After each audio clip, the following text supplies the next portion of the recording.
Belum di-record, Pak, ya? Yes, so yes, it's about Saya nggak kelihatan, Pak, recordnya. It's about 10 a.m. here in Manchester, and I'm sure it's afternoon in Indonesia. So good afternoon and assalamu alaikum to everyone. Yes, I'm just going to quickly share my presentation. I'm sure everybody can see this now. Yes. Okay, so creativity and innovation culture in a modern world. Now, when we speak about modern world, the modern world, the world that we live in today, it's changing, it's ever changing. So it's very, very volatile.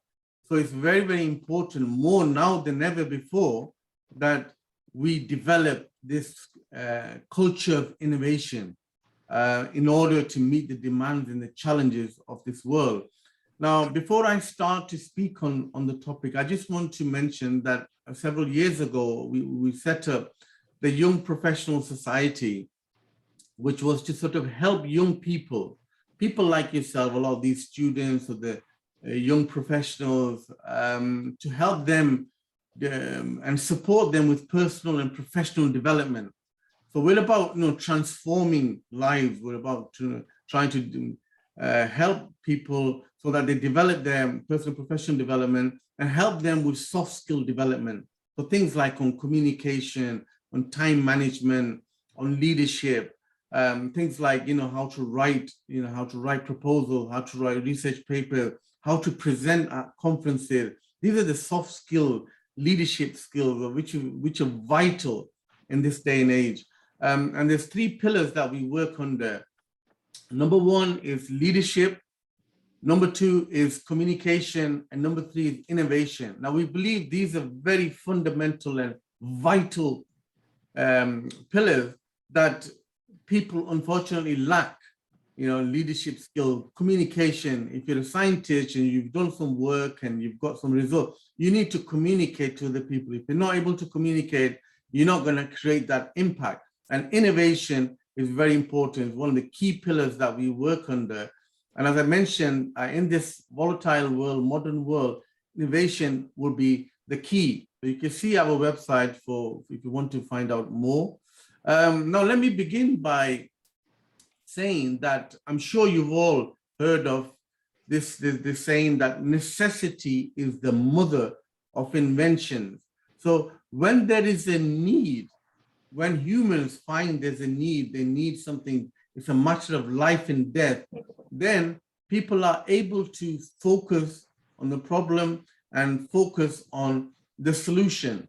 So there's a problem, there's a need, ideas come to mind, people think, they formulate these ideas, and then they execute, and then they have this new invention. So necessity is the need, is the mother of all inventions. And if we look at the definition of invention is the act of bringing ideas or objects together in a novel way, in a new way, to create something that did not exist before. So this is like one of the definitions of an invention. We need to think along these lines. So the question that we ask ourselves is that obviously during the last 2 to 3 years have been very, very difficult years for us all all around the world, because of this pandemic. Now, did we become more creative? Did we become more innovative during these lockdowns, where there were extreme conditions, conditions that we've never met before in our lives? And to some extent, yes, we have been creative, we have been innovative during these last 2-3 years, because you would never think that you would be working from home with all the distractions and that, but people found ways to work from home. Also, the homeschooling, there were schools that were closed because of the lockdown, and the technology allowed children to continue with their education. So there was innovation, there was creativity there. We also had the NH staff, the medical team, the frontline workers who were there helping save lives of people who had COVID, and they had to wear these protective clothing, PPE, personal protection equipment. And it's very, very difficult to operate and work when you've got these difficult things on. But, you know, people found ways to work around that and continue to work. COVID vaccines were developed very rapidly. You know, normally it'll take years and years to come up and develop a vaccine, but because there was a need, there was a necessity, there was a need to save lives, people were dying, COVID vaccines came about, so people were inventing and scientists were being more creative and accelerated their efforts to help save lives.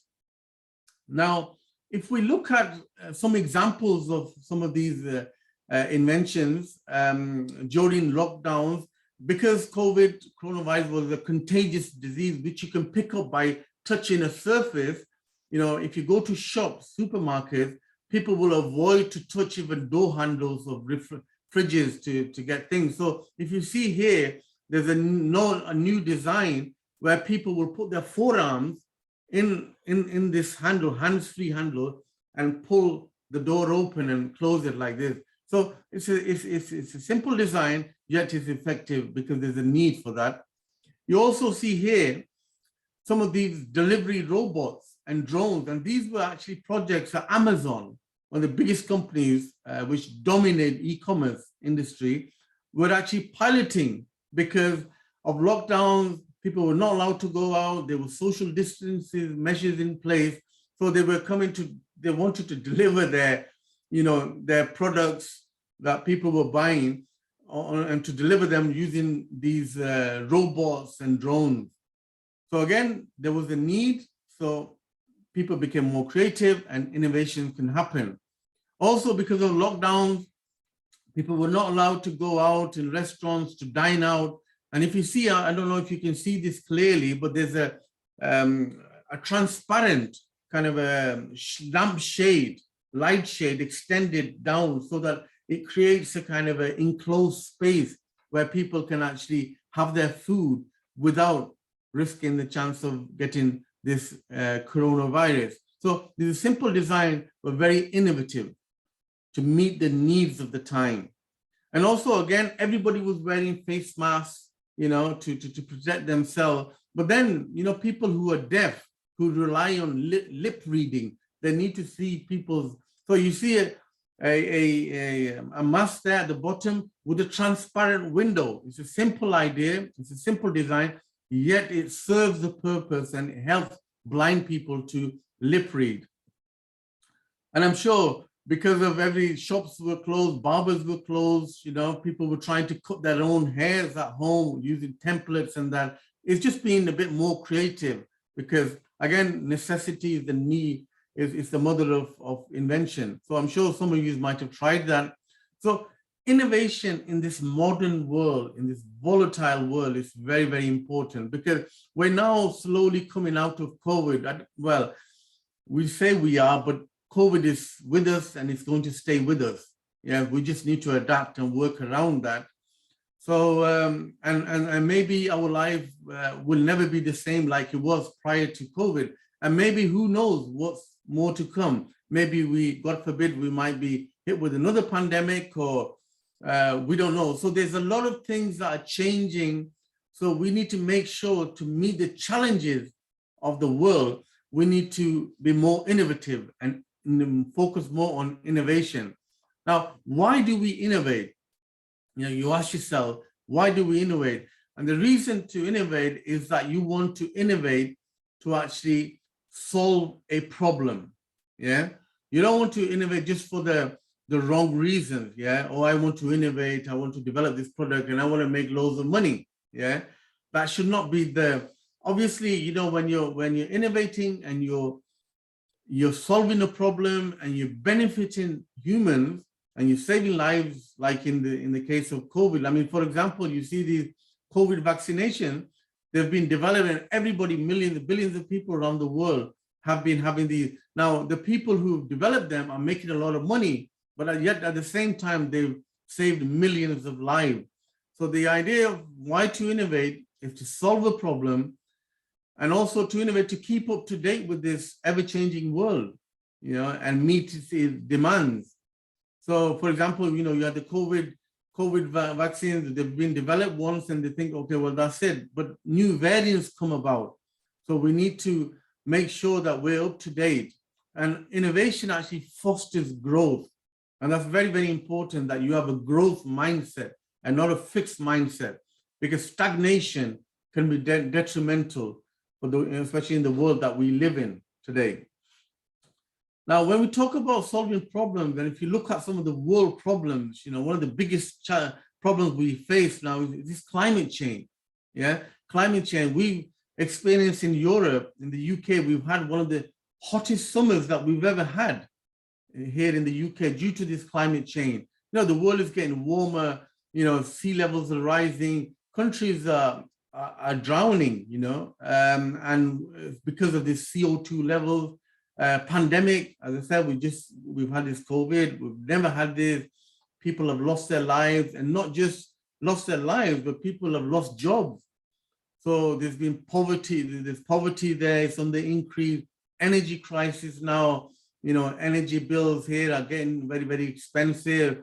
And there's even planned blackouts, in Europe, and we can expect in the next month or two where companies will be, for certain length of time, hours of time, energy will be off and that. And we've never had to experience that before. So there's wars going on, which is affecting the way we live in our lives, health issues, education. So there's a lot of problems that we face all together, in this world that we live in, and we need to try to work towards solving them. So recently, Pakistan, my country, recently had this flooding. There was a lot of flooding going on, again, due to this climate change. Although Pakistan does not contribute less than 1% to the global CO2 emission, however, they've had to face these floodings, and this has put a third of the country underwater.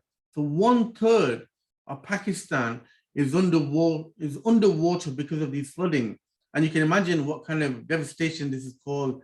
It's, not just people have become homeless, but people, and there's other issues as well. Due to poor sanitation, there's going to be disease. People are going to be dying. And so there's a lot of issues there. And what you need to know that great things happen. Great things happen when we work together. So it's very, very important that we all work together, and you'll hear this quote that alone we could do so little, together we could do so much. Yeah. So when you come together, magic happens. Yeah. For magic to happen, you must come together and work together.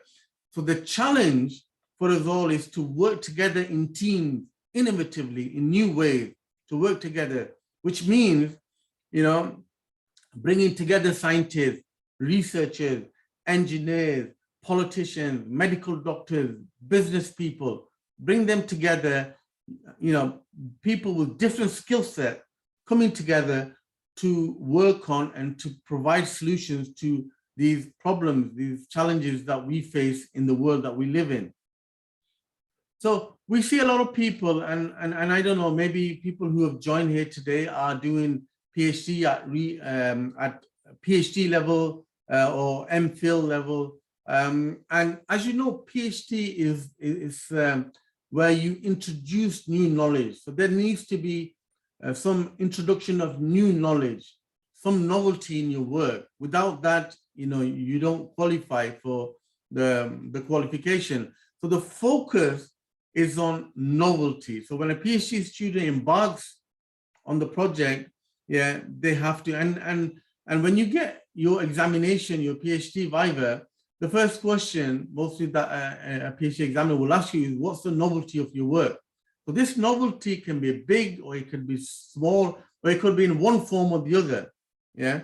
But then the more focus, I think, needs to be on creativity and innovative research.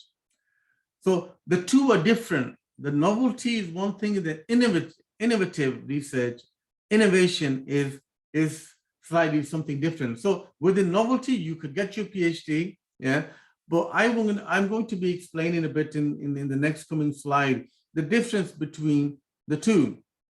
And then what people focus on in the PhD is that they write some paper and then they publish them in journals, and that's good for their PhDs. And some of the cases, in some of the countries, what students do is they get all their papers together. They've got 4, 5, 6 publications in the 3, 4 years, and they put them together, they bind it together as a thesis, and then they defend that and they get their PhD thesis. And then there's journals with different impact factors. So depending on the quality of your work and the result, you could put in different impact factor journals. And normally the common thinking is that the bigger the impact factor, the bigger impact that your research is having on the scientific community. So novelty, as I mentioned, is basically simply an incremental change to an existing product designed to help companies differentiate their products from the competition. So novelty is something small change, small change that differentiates your product from other products. So again, it's a small variation, and I'm going to give you an example. So for example, toothpaste. Everybody uses toothpaste. Everybody brushes their teeth at least twice a day. Some people more than that, And people manufacture the toothpaste in the early 70s or so. They only used to be about a few, 2, 3, 4 different. Each manufacturer would produce about 3, 4 toothpaste, and these are some of them. So some of them might have more fluoride in there. So if your teeth is sensitive, there's more fluoride, so you'd buy that. Then there was a whitening agent to make your teeth more white. There's striped toothpaste with different colors, tartar control, tartar end toothpaste. So what used to happen is when a manufacturer would bring in a new variant, whether it's striped, it's fluoride, or it's whitening agent in there, then what they notice is that their sales would increase, which was good for the manufacturer because there more people are buying their products and they would make more money. But that was short-lived because the next variation comes out, then that growth, people would buy the new one.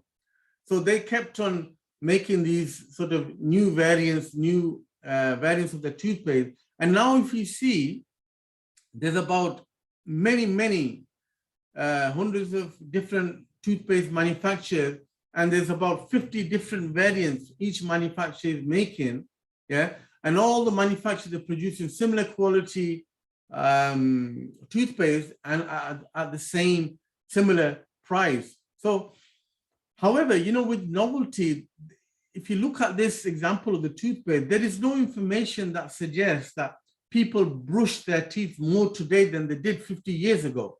There is no information on that.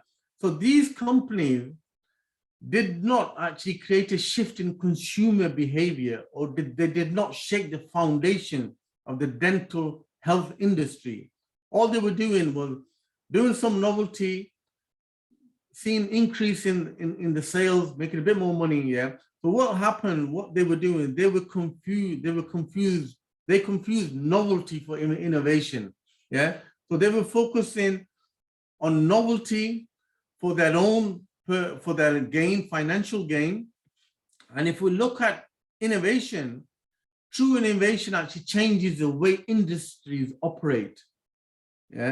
It forces companies to redefine their business model and conform to new standards.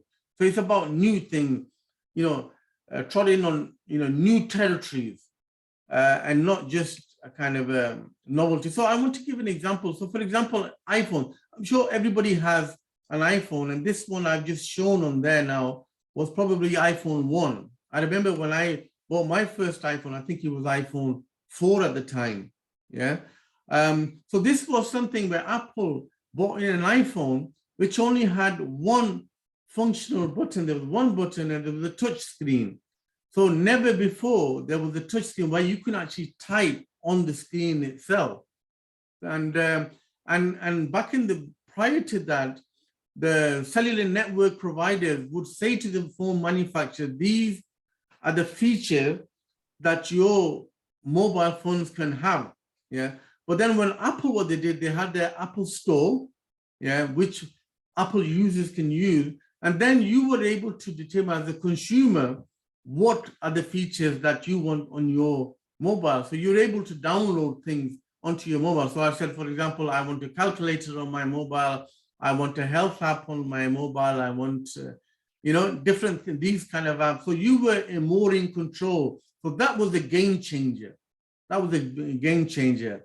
Having a touch screen, people were able to play games on the mobiles using, and not only did the iPhone had an impact on the mobile smartphone industry, but also it was on other industries as well, like the health industry, because there was a health app, and people can monitor their heartbeats or the pulse rates and the steps, and also the music industry, because prior to the iPhone, the iPod came out and the iTunes, and that changed the way people were buying music. Instead of going to the shops and buying CDs or vinyl records, you could digitally buy music, single song by song, whichever. So it changed. It was a game changer. And some of the, and if you see some companies who are game changers, like you got Amazon Prime, Tesla is a game changer, with their cars, electric cars. It's needed, especially to reduce the CO2 emission and to combat climate change. Apple, as I've mentioned as well. And also in the food industry, you see these two guys on the left of your screen, the McDonald brothers. They were the first ones to actually bring about a big change in the fast food, where there was a concept. They introduced the concept of, ordering from one window and picking up the food at the next window, and the consistency of the food was immaculate. They got the consistency, it was great. And they were able to actually open a few branches in their region in America. Then came this guy on the right, Ray Kroc. He was a guy who had a big dream, he had a big vision, he knew the law of the lid. He said, okay, let's start to franchise this. Yeah, he wanted to franchise McDonald's. And if you see, because of his leadership and franchising, you see McDonald's everywhere in the world now. Yeah, so here in the UK, every 1 mile you see McDonald's. I'm sure that's the case in Indonesia as well. So these guys were a game changer in the fast food industry. They were able to bring about so much changes.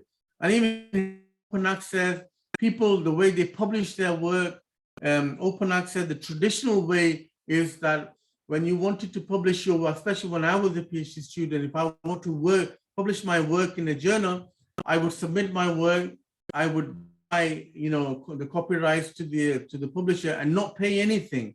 Then anybody who wants to read my work, they would need to pay the publisher to read. But then what's happening with open access is in order for the reader, for the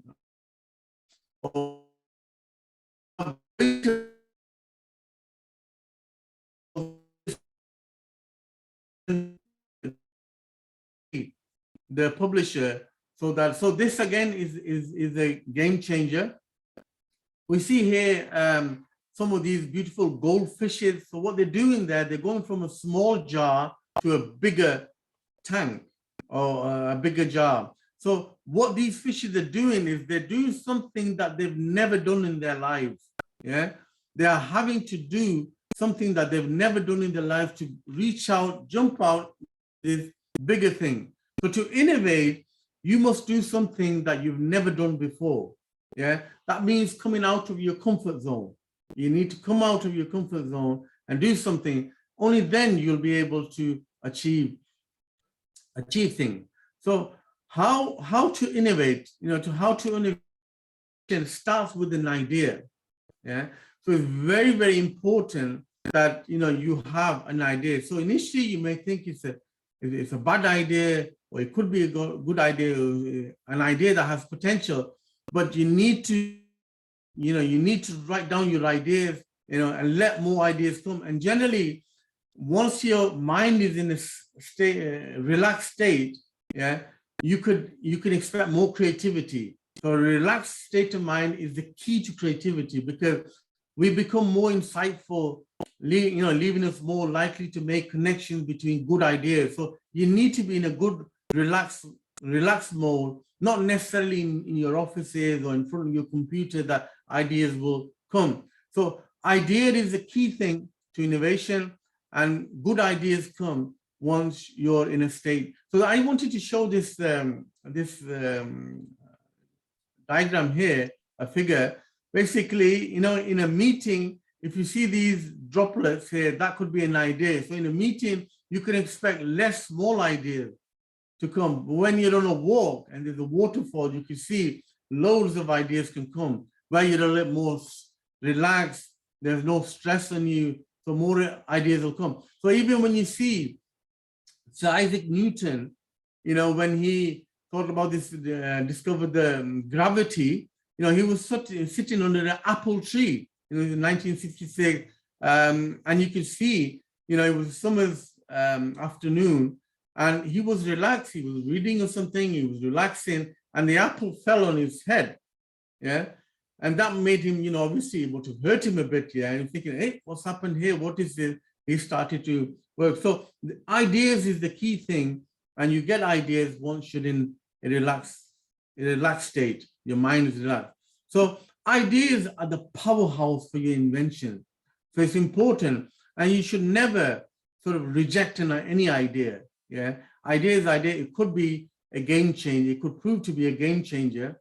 So how do you actually come up with these ideas?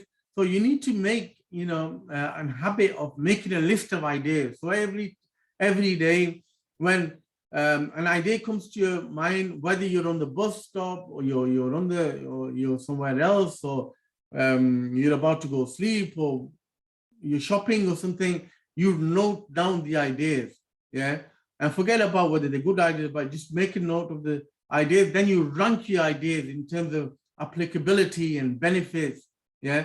Then you sit down and you think over them, you rank them in an order, then you validate your ideas. So you're going to make sure that the ideas will work, and the feasibility of such ideas.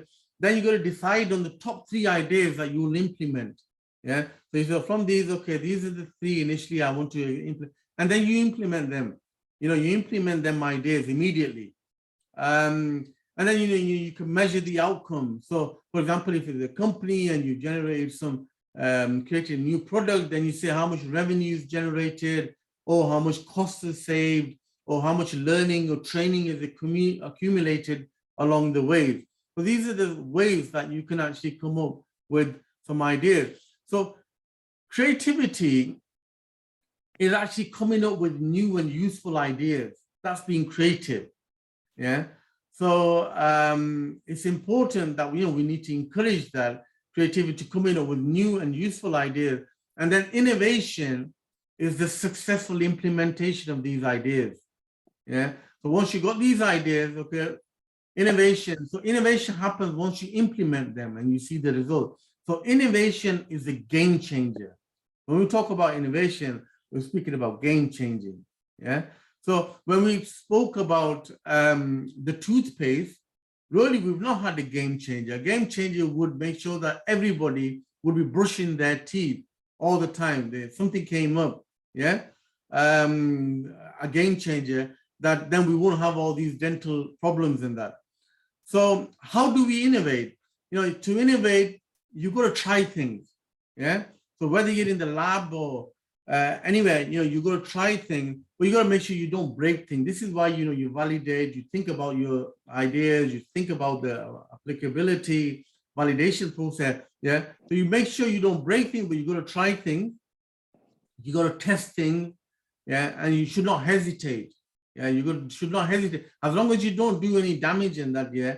Don't hesitate to try and have a go at things and test things. So just as an example, I want to mention that when graphene was discovered, by Professor Guy at the University of Manchester, not too far from here, and his colleague.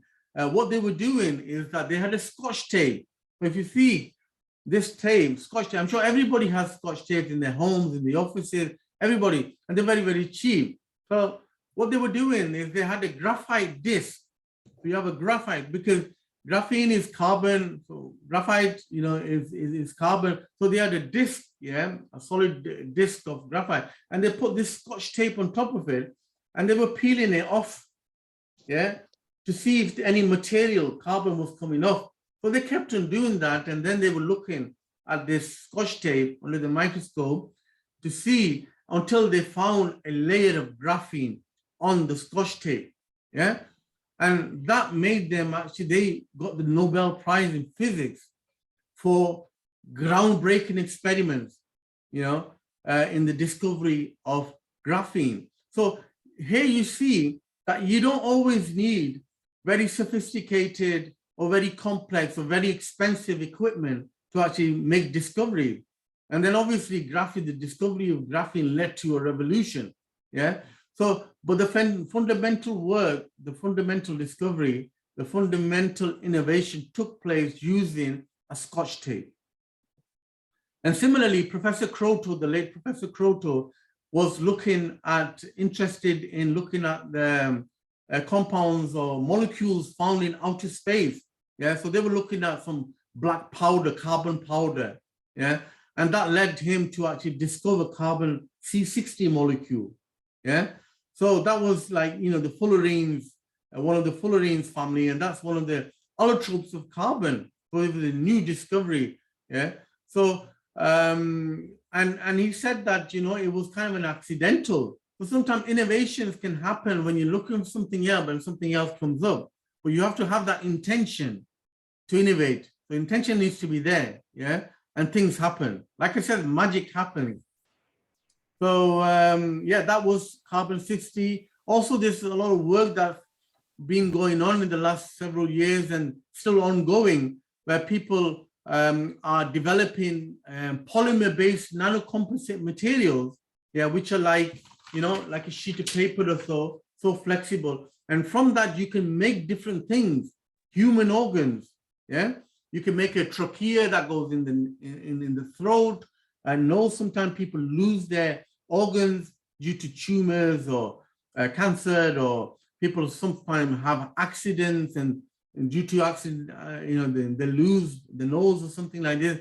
So what they do is they make this, using this polymer type of material to make these molds of these organs, and then they use stem cell technology, the patient's stem cell, to seed into these organs and then implant them into human. So I'm sure you've all heard about when things go wrong with your car, you go to a car part shop where you can buy parts for your car. So this will be a game changer where you'll be able to, once it's successfully implemented, that there'll be human body parts you can purchase off the shelf, and they could be used to save lives. So basically in innovation, what you need to be is you need to be a trailblazer, somebody who creates the way. So you need somebody who leads, does things for the first time. So if you're a PhD student, you think, okay, I just want to do this, I want to get my PhD and I want to write some papers and get them published, and then that's it, and move on in my career. So instead of just having that thing of writing papers just to get a PhD diploma to get onto your academic sort of career path, it's important to sort of be thinking like, being a trailblazer, do something innovative, creativity to help solve some of the problems that we spoke about. And passion is very, very important, because passion for work actually stimulates innovation. So, when you're doing things, why are you doing them things? Are you doing it just for the sake of it, or just you want to get this qualification so you could get that job, or you could do such thing? You have to do it. You have to have that passion. You have to have that belief in that. So I'm working on these materials which will be used for clean energy, and that's going to, protect this world. It's going to reduce the carbon CO2 emissions. It's going to help us to combat this climate change. Yeah, you have to have that passion. And if you've got that passion and you're working on a daily basis, what happens, you actually stimulate innovation. You become more innovative. Your mind will start to think, you know, innovatively in new ways. And the other way of innovating, and we spoke about ideas, yeah, it's not always good to work in isolation.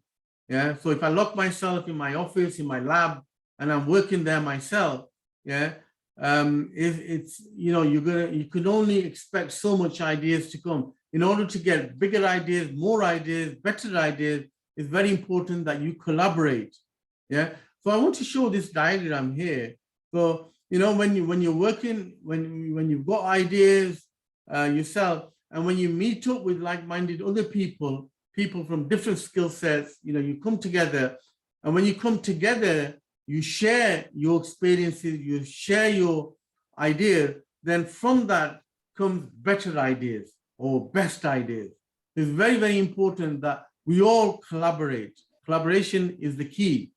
And then on a daily basis, you know, people are doing their work, you're in your lab, and you're doing work, experimental work, or simulations, or theoretical work, and then you encounter problems. There's always problems, and then on a daily basis you're solving these problems.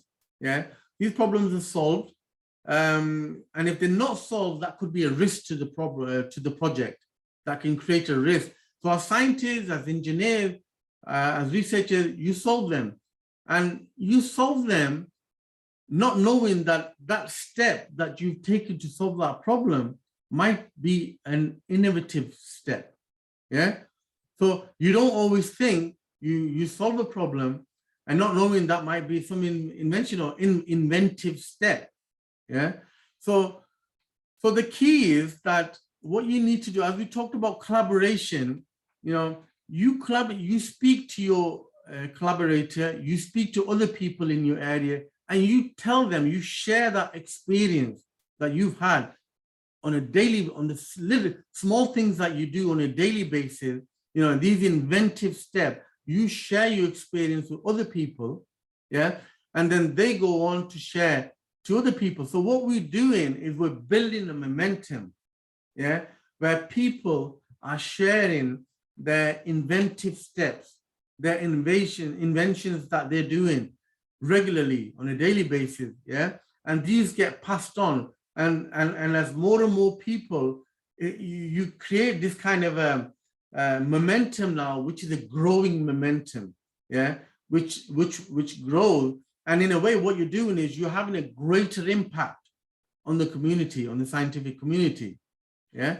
So this is one of the keys, because you know, in publications, we have people who write papers and they submit their papers in journals, but this is a kind of a slow process, because you could write something, publish something, and it could take, you know, several months, 6 months, 8 months, 10 months, sometimes even a year to get the thing published.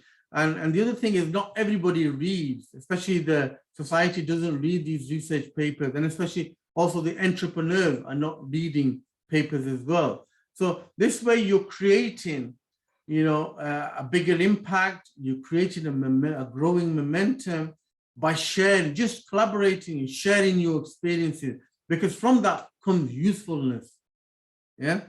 So then you obviously, you know, you attend conferences, you work with people, and you see so many people all around the world. So you have a greater impact on the work that you're doing, and that translates around the world. This is a slide I've just got from my colleague, Mikhail, who works with us on innovation, and he's very good at putting all these photos together wherever he travels around the world.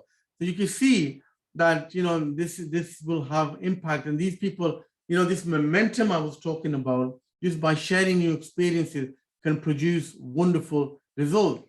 So collaborations, you know, also, it's not necessarily just with your researchers from university, but also if you're working in applied and industrial project, it's very important you attend conferences, you know, and you discuss your work, you start collaboration, And now when this, due to the COVID, you know, we have to work differently now. There's virtual collaborations as well, where you can't always meet face to face, but the work has to stop because our problems don't stop. You know, we need to work together to come up with solutions.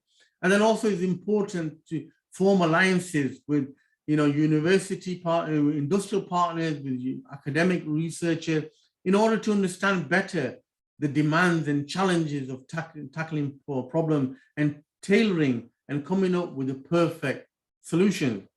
So it's very, very important when we talk about entrepreneurship, innovation, that entrepreneurship needs to be encouraged. So if you've got people who are, you know, if you're doing a PhD and academic staff members, professors, supervisors need to encourage entrepreneurship if they're working on an innovative project, a project that can help to solve some problem. So youngsters need to consider entrepreneurship, you know, engineers, PhD students need to consider that. Only then we're able to solve problems.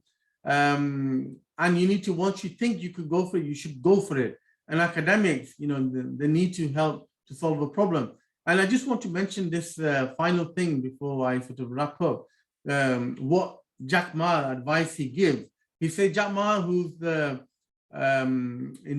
founder of Alibaba, says that for the first 20 years of your life, you try to get the best possible education from anywhere in the world, even if you have to travel to Oxford, Cambridge, Harvard, MIT, or anywhere in the world, get the best possible education.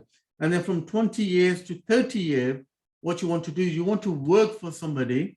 You want to work for somebody and maybe see if you could get a good boss, a good manager, and learn and work for them for 10 years. And from 30 to 40, if you want to try something, if you want to become an entrepreneur, you want to try something, then you could try that for 10 years. And if you fail, okay, that's fine. You can start something else. Yeah. But the 10 years, you have to try something. And then 40 to 50, you do something that you're good at. Yeah.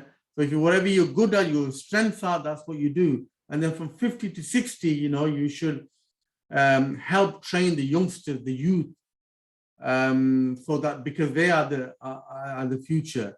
So entrepreneurship is something that should definitely be considered. So I just want to summarize that originality and creative ideas, original and creative ideas are very, very important. And we know that we could be more creative once you relax. So once you're in a swimming pool or in the jacuzzi, or you're walking somewhere in a nice place or so, or wherever you are, you know, ideas will come. You have to be relaxed. And you need to take more innovative steps. Yeah. So in your daily work, in the work that you do, you need to be more inventive.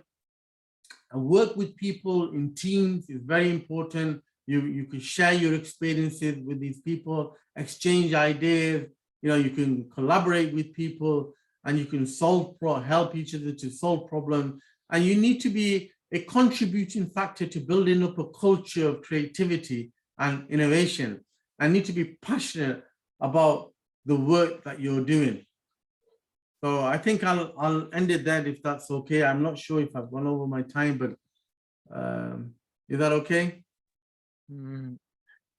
Okay, we could continue to another session, question and answer. Thank you very much, Dr. Nasar Ali, for giving us such informative and interesting presentation. And we're moving to question and answer session. I'd like to have 2 questions. Is it possible from the participant? Okay, yes. Please, the participants, use the raise hand feature on your Zoom, then turn on your microphone, or you could type your question on the chat box. I'll read to the Dr. Nasar Ali. Okay, maybe while we waiting the participants to give their question, I will ask you. Okay. Mm-hmm. I think somebody is asking Okay. questions in the chat box. Maybe you could write.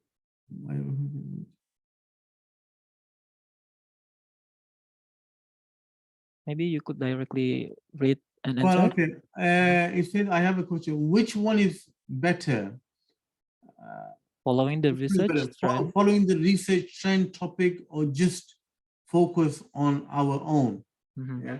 Well, I think we have to, we have to see what the need is of where you are. Yeah. So for example, like now, we've had, like in the UK, the government is saying that, we've had a lot of money, we've been giving money to different projects and to universities. What is the outcome? What is the impact? Have we given these money just so that people can write some papers and, go up the ladder in the careers and that, or are we actually solved any problem? Yeah. So sometimes you can have a trend. So energy is a big thing. Yeah.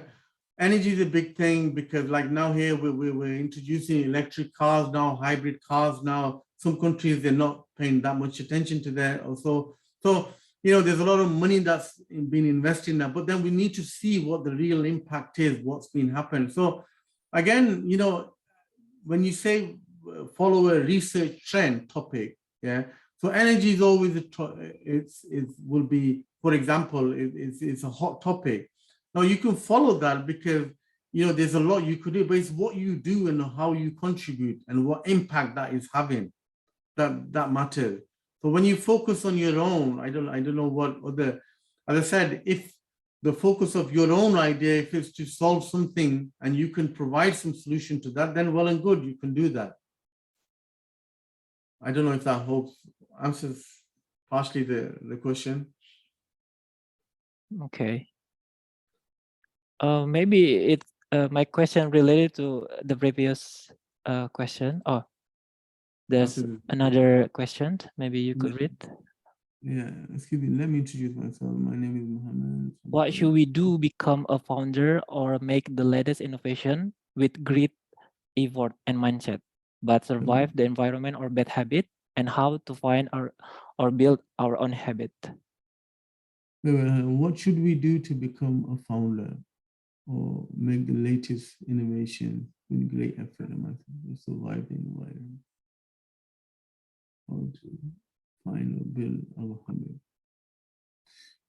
Well, how to become a founder, make the latest innovation with great effort and mindset, but survive the environment of bad habits. Well, I think the key thing is focus, isn't it? That focus, you need to be, focused on that. And you need to sort of obviously, and that passion, as I was mentioning. If you have a focus, if you really, really want to contribute something, and you have a passion for it, yeah, then as I was saying, that passion actually stimulates innovation. Yeah. So depending on what your focus, your passion, and that will you will not be affected hopefully by the environment, the bad habits and that. So I think with that in mind, and when you collaborate with people, when you share your experiences, we need to have that thing now of sharing experiences now, because now there's people now who are talking about even sharing data, yeah, because sometimes people are reluctant. People are very reluctant to give their data, to share that data, because they think it's theirs, and if they want to spin out a company or so, they don't want to give that away. But there is a need now. There's a lot of people who are pushing for that, yeah. Because if we're working for the same cause, if I'm working on energy materials and you're working on energy materials in Indonesia, yeah, our focus, our purpose is to help overcome climate change, for example, then we should be able to share our data, yeah. So there's work being on that. So I would say that, you need to be, depending how much your focus is on solving a problem and your passion for that to happen. And if you have that passion, and if you have that focus, I don't think you should be distracted.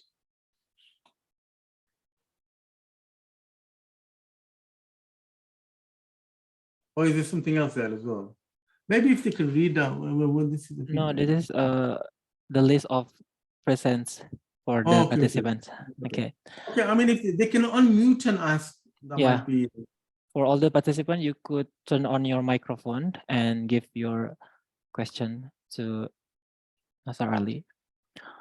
Okay, does anybody want to give the question? Or maybe I could ask you about related to your presentation. What your opinion, the most important skill to develop innovation?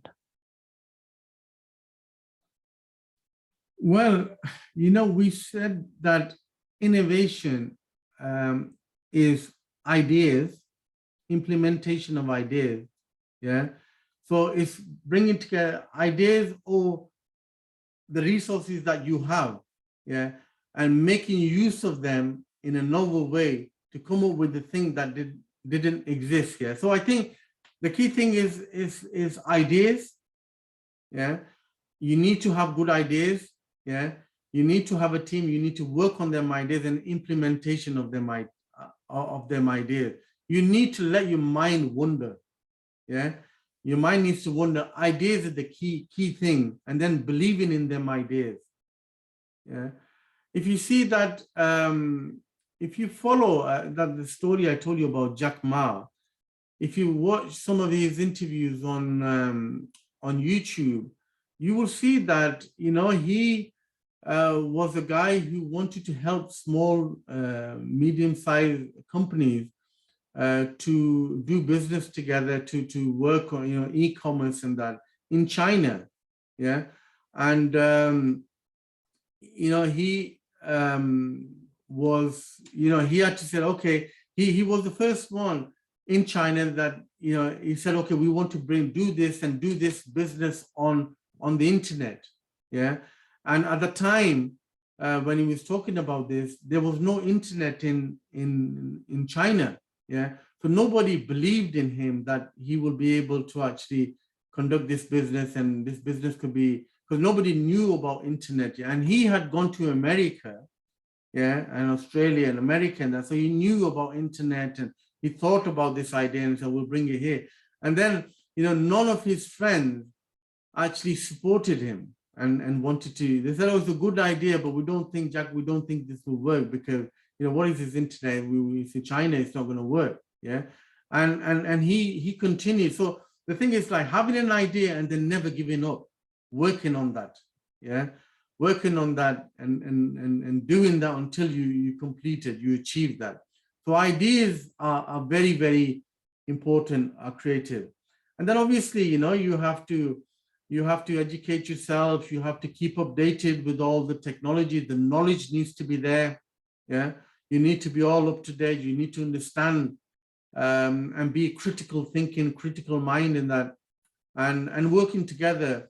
And having these soft skills that we talk about, yeah, to be able to communicate with people, to, you know, but sometimes, like, you might have a good idea, but you can't communicate that to the next person, yeah, and because you can't communicate that, there's problems. So soft skills and that are very, very important in you, because you know, sometimes you can get people who are ultra clever, very smart, very intelligent, but lack these soft skills, lack working with people, and because of that, you know, they're not able to succeed in becoming successful. Okay, great. Okay. Dr. Nasar Ali, I did a Google search and found your YouTube account, Young Professional Society. Oh, okay. Is it? Okay. Maybe Yes, you could yes. explain to us briefly what is yeah, Young so Professional as I Society. said, Yeah, so the participant could share their opinion in this session. yes, they can do. So basically, as I said, we've got this, we have an extensive network, yeah, of professionals in different fields, politicians, you know, shadow ministers in House of, you know, British Parliament, House of Lords. We've got barristers, lawyers, yeah, scientists, academics, professors, different professions, entrepreneurs, IT experts, and also, so basically we had a conference in August this year in Manchester, where we brought all these professionals together, yeah, and the youngsters came in as well. And we had a kind of a panel discussion on leadership in a volatile world for young professionals. Yeah. So we had people come in, these different professional politicians will come in, he'll talk about this topic from his perspective. Yeah. And the idea is so that the youngsters there is learning, is understanding what the challenges are, you know, from these leaders in different fields. And an academic comes in, he talks about, you know, his perspective on leadership, yeah, in this changing world. You know, we all have to adapt. Yeah, so for academics, even some of these classes are online now. You know, how do you cope with this technology?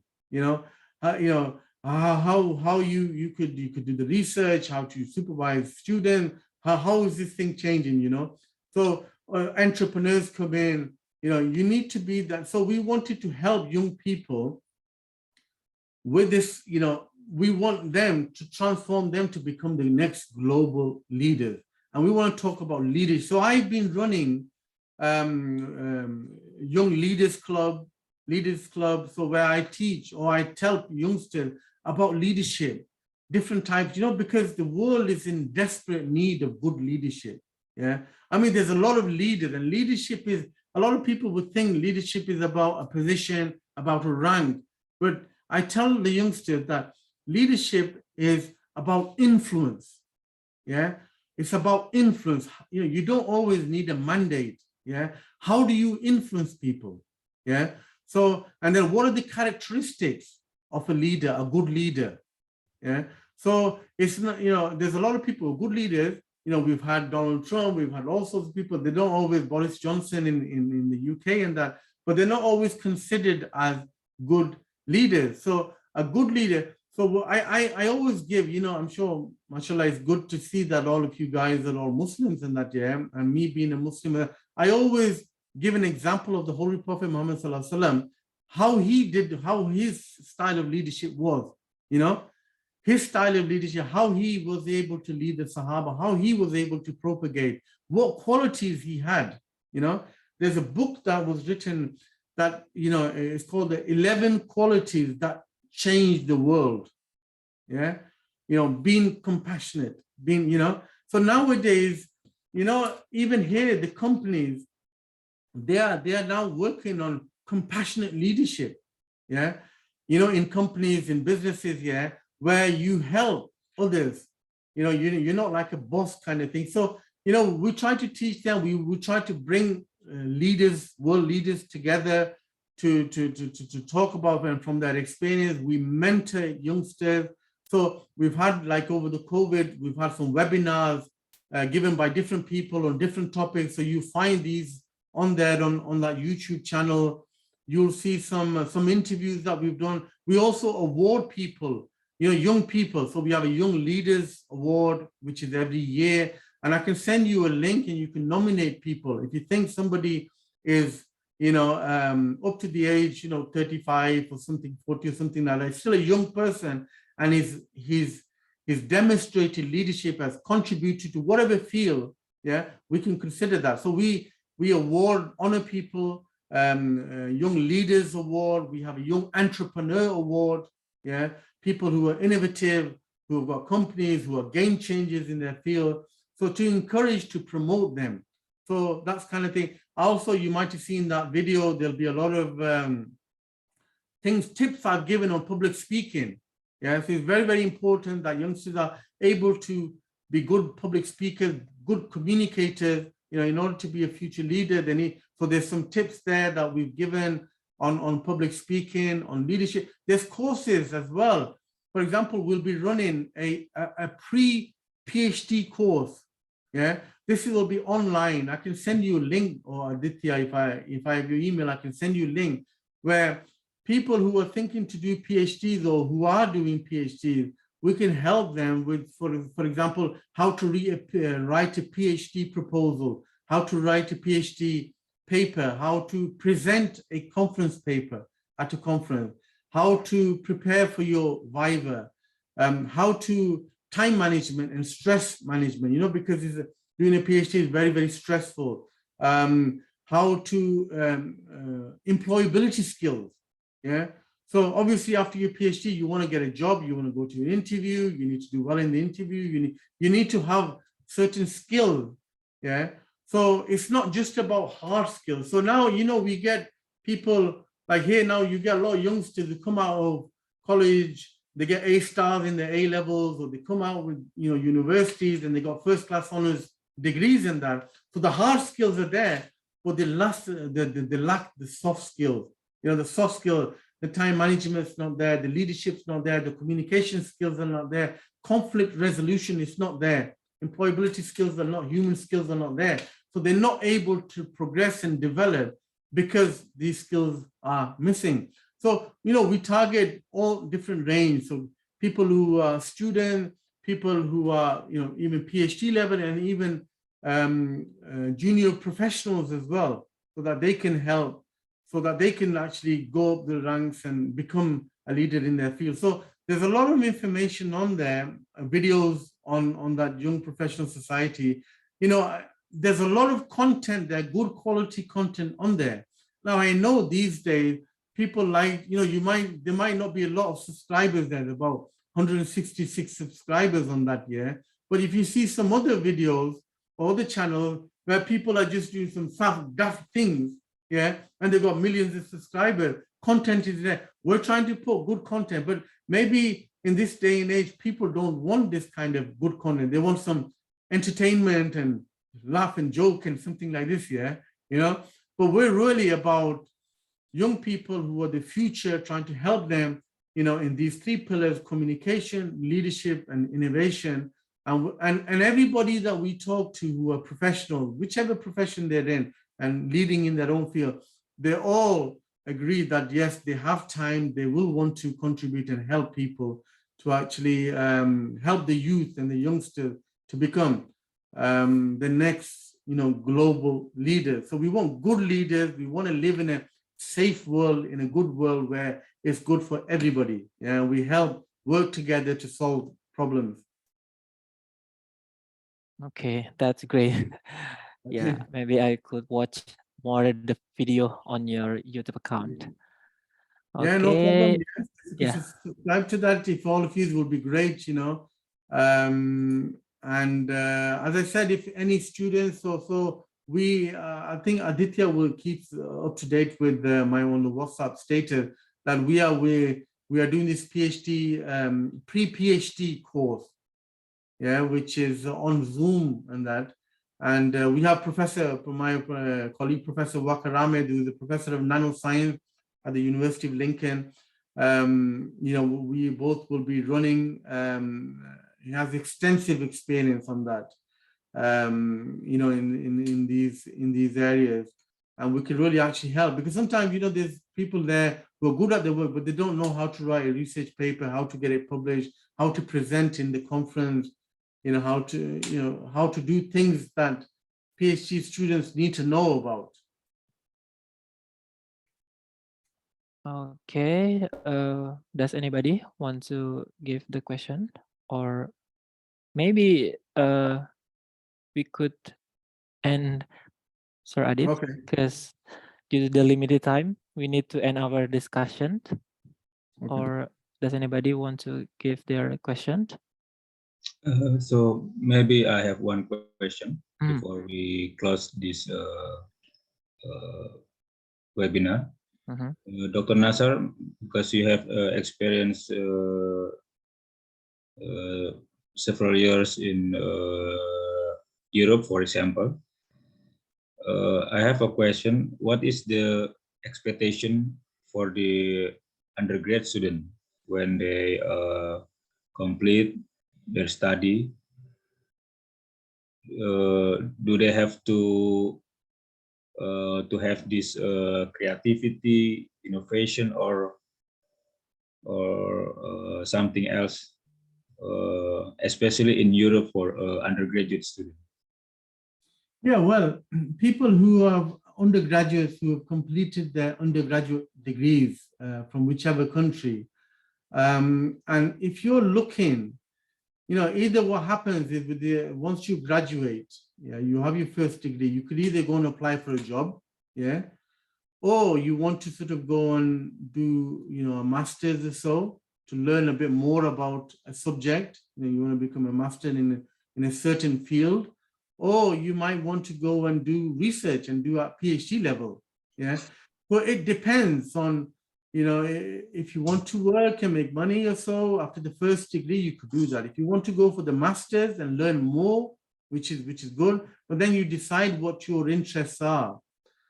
And generally, when we're dealing with some youngsters, school kids or college people and that, we try to encourage that people follow their interests.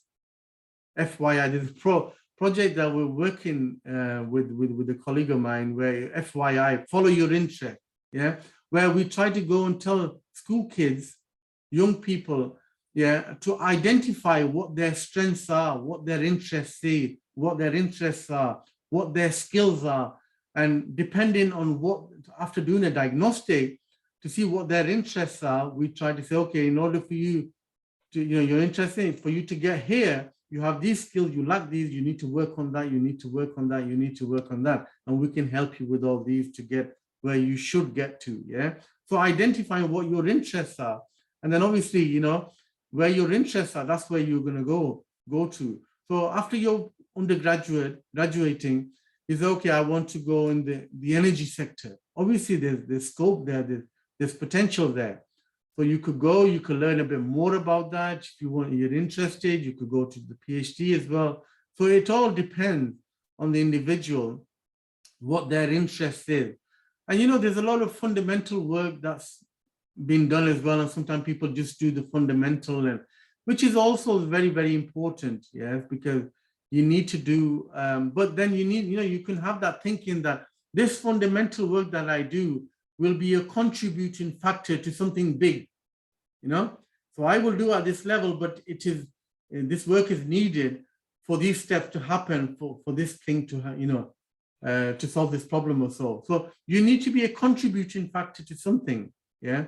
But, you need to have that kind of a vision, yeah, that you want to work, and your work will impact this industry or this society, So, yeah, but, there's a lot of opportunities for undergraduates to go on to study masters, to do PhD, to M.Phil degree, degrees, qualification, enhance your knowledge. And, as I said, as Jack Ma was saying, the first 20 years, go out there and get the best possible. And even you've got qualification, you still need to keep updated, keep updated with knowledge. You keep on, there was a questionnaire. They asked so many billionaires, millionaires, billionaires, yeah, what are the 3 things that they do, yeah, that they did on a daily basis? Number 1 was that they do reading, yeah. So all these guys, so they put all these responses together, and the 3 key things were, number 1, on a daily basis they were reading, yeah. So that's knowledge, your reading, education, so you keep updated, yeah. Number 2, they exercise. It's very important that you exercise, especially now in the COVID time, and a lot of mental health issues, and that is very important to exercise, because when you exercise, you have more energy. The more energy you have, the more action you can take. And the more action you take, the more chances you'll become success. And number 3 is meditate. Yeah. And alhamdulillah, being Muslims, we get to meditate 5 times a day, So relaxing, praying, thinking.